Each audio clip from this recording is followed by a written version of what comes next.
Tagachari NMM Ministry bo yang bidi ba mati tabiri ba kuting matakta ishorna mapane deba bor mati intaba bibi bo shinu isine nauk singa sidi ko yamna maru ba ishor gi wahi khara taminasi Christian lamana yu thakpa ya Bible gi matungina ekoi ta kari takpi Jesu Christa thajak raba ma ke masan passing na se ekoi na anam mana ekoi ge wakhal da la na khanba la na chinggi bagi maram na ekoi na ngasi la na lambel asida sal nisha gi apa mana thumat ki to na ngasi ekoi gi punchi kaya kaya kasi lekha ta du na mangi ba punchi kaya ma ekoi nu uba phangi ba duni aduna Bible na kari phangdok pi haiba matamda aja khraba kana kuma isini nauk sing na di Bible da yu thakpasi yai Bible da yu season basi yai ishona han ba miracle to ba si ekoi yu da hana tawkhi hana masi amna lali isini nauk sing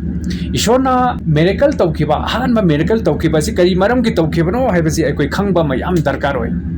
adu natrabadi ekoi lana satkiduna ishona ekoi bu miracle tawbi adugi matungin na ekoi ne yu thappa yai yu season ba yai adu Christian ne yu season ba karimta pa bete karimta mara laiti haiduna ekoi na khallaga satkibagi mapan ngasi de ekoi yu gi pakta tawduna kaya ma ekoi gi punchi mang John chapter 2 gi verse 1 dagi 11 na sida kari gi dam Jesus Christ na jakha mai du ta miracle tawkribano haiba adu ekoi na khangmin asi masida mayak seng na phungto e madudi Jesus Christ gi mama Mariam sina kana hairiba lamaduda luhongba ma satpa matamda mafam aduda leiriba sillang iba mayam yumbu adugi drakha mahi mayam sing adu loiram du uba matam aduda mi sing adugi matakta ishwar ki matik mangale kayamna kaya gi matik chawi haibji unna nagi damakta mahana angur mahi sing ado miracle tawkhibni hojikti angur mahi sing ado akoi mi sing sina kari haina khanai angur mahi haibsi ekoi kari no haibsi han bada akoi khangba yam darkar hoy angur mahi si unati isin nausi angur mahi asi ekoina yamna mahi du lokthoaga liraga thamaga matam koina chapu gum da hapsalaga thamaga pumallaga thamalak koina lira matungda madu kariguma maya ama lakpatagi mage ras aduna ekoi thakpa matamda akoi ngauba poi adubu matam adudadi yu haibasi leramde adubu hojiki miron asina di kari hai hakchang gi oina daibang panmagi oina makoi gi nungai thokna na ba aduma punchi kaya adu maren du phangna gi damakta akoina hojik disagi oiba makan je mayam season raga sungakpasing aduna makoi gi mahau adigi makoi gi taste makoi gi maung matau du manarpa aduda makoi na madu angur gi mahi do makoi na yuni haina lawraga ekoi gi thawai sen ishwar ga nakna lerpa matamda spiritual life ta lerpa matamda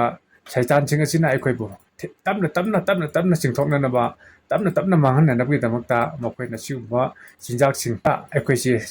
singdaba ngami yu thakpa karamatana ingthaba phangoi yu thakpa nisha saba karamatana makoi mayum makai da oirabasu ingthaba aduma nungai badu kai imta phangoi maduna kari oirkani haiba matamda Bible da ju phongdokpi badu yu thakpa sina wathok lanthok pa yamna lei koi gi chindage phattaba akampet wahi wangang amadi sauningba napal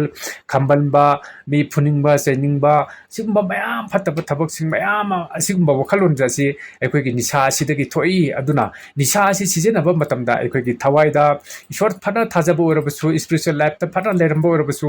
mahana nisha sijanaba yu thakpa amade atai nisha sijanaba orabadi ma ishwar gi thawai dagi ishwar gi nuksiba ishwar gi ingthaba dudagi tapna thaidolaktuna diabol gi phattaba satan gi lambi aduda la aga ma ke punchi to lekha ta na mangani haibase akoina Bible sida mayak seng na phongtok pibo amadi akoina khangjaba aduni aduna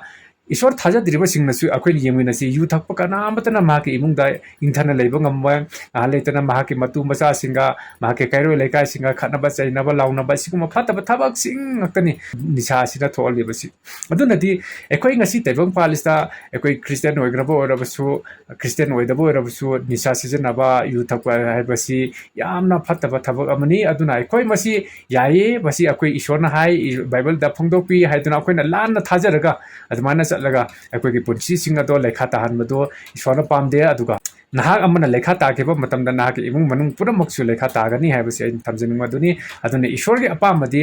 ishwarna ju Bible da phongdok pibudo nahak ki thamoi nahak ki pungning nahak ki hakchang do ishwar gi asek ma sang oi halu haibudo asek ma mafam da phattaba nisha pusa sijanaba nisha pusa thamba haibasi adugi matik ꯑꯔꯥꯟꯕ ꯊꯕꯛ ꯑꯃꯅꯤ ꯑꯗꯨꯅ ꯑꯩꯈꯣꯏꯒꯤ ꯄꯨꯟꯁꯤ ꯑꯁꯤꯅ ꯑꯁꯦꯡꯕ ꯑꯆꯨꯝꯕ ꯑꯗꯨꯗ ꯂꯩꯖꯗꯨꯅ ꯆꯠꯆꯗꯨꯅ ꯁꯦꯡꯅ ꯆꯨꯝꯅ ꯆꯠꯆꯕ ꯏꯁꯣꯔꯒꯤ ꯋꯥꯍꯩꯁꯤꯡ ꯑꯁꯤꯕꯨ ꯁꯦꯡꯅ ꯈꯪꯖꯕꯁꯤ ꯌꯥꯝꯅ ꯗꯔꯀꯥꯔ ꯑꯣꯏ ꯕꯥꯏꯕꯜꯁꯤꯗꯁꯨ ꯑꯩꯈꯣꯏꯅ ꯑꯇꯩ ꯆꯦꯞꯇꯔ ꯃꯌꯥꯝꯗꯁꯨ ꯑꯩꯈꯣꯏꯅ ꯎꯕ ꯐꯪꯉꯤ ꯃꯥꯔꯛ ꯆꯦꯞꯇꯔ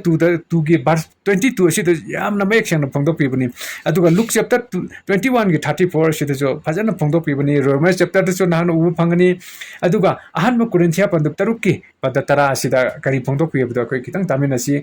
ꯍꯨꯔꯥꯟꯕ ꯀꯔꯥꯝꯕ ꯌꯨ ꯉꯥꯎꯕ ꯋꯥꯍꯩ ꯊꯤꯕ ꯑꯃꯁꯨꯡ ꯅꯝꯖꯥ ꯅꯝꯊꯦꯛꯅꯕ ꯃꯈꯣꯏ ꯑꯁꯤꯅ ꯏꯁꯣꯔꯒꯤ ꯂꯩꯕꯥꯛ ꯐꯪꯂꯣꯏ ꯍꯥꯏ ꯑꯗꯨꯅꯗꯤ ꯑꯩꯈꯣꯏ ꯈ꯭ꯔꯤꯁꯇꯤꯌꯟ ꯑꯣꯏꯈ꯭ꯔꯕ ꯖꯤꯁꯨ ꯈ꯭ꯔꯤꯁꯇ ꯊꯥꯖꯈ꯭ꯔꯕ ꯃꯍꯥꯛꯀꯤ ꯃꯆꯥꯅꯨꯄꯥ ꯃꯆꯥꯅꯨꯄꯤꯁꯤꯡ ꯑꯩꯈꯣꯏꯅ ꯅꯤꯁꯥ ꯁꯤꯖꯤꯟꯅꯕ ꯑꯩꯈꯣꯏꯅ ꯌꯨ ꯊꯛꯄꯁꯤ ꯑꯩꯈꯣꯏ ꯏꯁꯣꯔꯒꯤ ꯂꯩꯕꯥꯛ ꯑꯗꯨ ꯐꯪꯂꯣꯏ ꯍꯥꯏꯅ ꯑꯍꯥꯟꯕ ꯀꯣꯔꯤꯟꯊꯤꯌꯥ ꯄꯟꯗꯨꯞ 6ꯀꯤ ꯄꯗ 10 ꯑꯁꯤꯗ ꯃꯌꯦꯛ ꯁꯦꯡꯅ ꯐꯣꯡꯗꯣꯛꯄꯤꯕꯅꯤ ꯑꯗꯨ ꯑꯣꯏꯔꯕꯗꯤ ꯑꯩꯈꯣꯏꯅ ꯉꯁꯤ ꯌꯨ ꯊꯛꯄ ꯑꯁꯤ ꯑꯩꯈꯣꯏ ꯏꯁꯣꯔꯒꯤ ꯑꯅꯤꯡꯕ ꯑꯣꯏꯔꯤꯕ꯭ꯔꯥ ꯑꯗꯨꯅꯗꯤ ꯑꯩꯈꯣꯏ ꯅꯤꯁꯥ ꯆꯥꯕꯁꯤ ꯑꯩꯈꯣꯏ ꯏꯁꯣꯔꯒꯤ ꯑꯄꯥꯝꯕ ꯑꯣꯏꯔꯤꯕ꯭ꯔꯥ ꯍꯥꯏꯕꯗꯣ ꯑꯩꯈꯣꯏ ꯋꯥꯈꯜ ꯐꯖꯅ ꯈꯟꯊꯃꯤꯟꯅꯔꯒ ꯑꯩꯈꯣꯏꯅ ꯏꯁꯣꯔꯒꯤ ꯂꯝꯕꯤ ꯑꯗꯨꯗ ꯑꯩꯈꯣꯏꯒꯤ ꯄꯨꯟꯁꯤ ꯑꯁꯤꯅꯁꯨ ꯍꯦꯟꯅ ꯅꯨꯡꯉꯥꯏꯕ ꯄꯨꯟꯁꯤ ꯑꯗꯨꯗ ꯆꯠꯆꯕ ꯌꯥꯅꯅꯕ ꯑꯩꯈꯣꯏ ꯍꯣꯠꯅꯃꯤꯟꯅꯁꯤ ꯐꯠꯇꯕ ꯊꯕꯛ ꯃꯌꯥꯝ ꯑꯃꯗꯤ ꯆꯥꯍꯩꯗꯕ ꯆꯤꯟꯖꯥꯛ ꯃꯌꯥꯝꯁꯤꯡ ꯑꯁꯤ ꯑꯩꯈꯣꯏ ꯂꯣꯏꯅ ꯊꯥꯗꯣꯛꯇꯨꯅ ꯑꯩꯈꯣꯏ ꯏꯁꯣꯔꯒꯤ ꯑꯔꯣꯝꯗ ꯑꯐꯕ ꯂꯝꯕꯤ ꯑꯗꯨꯝꯕ ꯑꯐꯕ ꯂꯝꯕꯤ ꯑꯗꯨꯗ ꯂꯥꯛꯆꯔꯒ ꯑꯩꯈꯣꯏꯒꯤ ꯏꯃꯨꯡ ꯃꯅꯨꯡꯗꯁꯨ ꯍꯦꯟꯅ ꯏꯪꯊꯕ ꯅꯨꯡꯉꯥꯏꯕ ꯌꯥꯏꯐꯕ ꯏꯃꯨꯡ ꯑꯃ ꯑꯣꯏꯖꯕ ꯑꯗꯨꯒ